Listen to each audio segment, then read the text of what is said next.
Hey there, this is Eamon. You're listening to Progress and Perfection, a recovery-themed, Christian-flavored daily reflection. You can find us over at progressandperfection.com. And what you have heard from me in the presence of many witnesses, entrust to faithful men who will be able to teach others also. 2 Timothy 2:2. It matters very little what I think about my own capabilities to carry the message of recovery to someone new. I was worried about having to go be a missionary across the world when I grew up in the church. I didn't want to do that. Sometimes I felt like my faith would be cheapened if I didn't go to those lengths. Faith does dull easily as it's misused and discarded.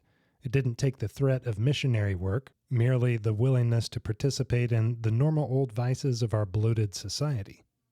I was emboldened in addiction to bend standards, throw out old ideas, and try on a new way of life. Perhaps I never threw out the ideas of my upbringing completely, but that was only because the severity of addiction bit me hard and quickly. In the throes of sobriety, the old fear of having to witness to people returned. I heard the good news that there was a way to live well post-addiction, but that part of the step work would entail passing it on to others. For a while, all was well as I was permitted to focus on myself in the beginning. But the fear of having to sponsor other people began to be replaced with the fear of screwing up and telling someone the wrong thing. My self-centered inaction was being subverted by my self-centered perfectionism. It was a step in the right direction, but the willingness to try only bears fruit when set in action.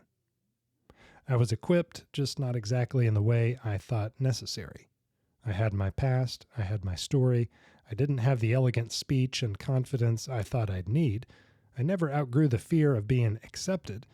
I didn't think my story was dramatic enough to help someone. And here's the root problem. I kept thinking that it was about me, but none of it is. God uses us to work in and through others, but we are the vessels, shaped and equipped in whatever weird ways He has preordained. I just have to be willing to step forward and open my mouth. My motives have lined up more with His will as I've tried to practice this simple formula over the years. God, show me when to speak.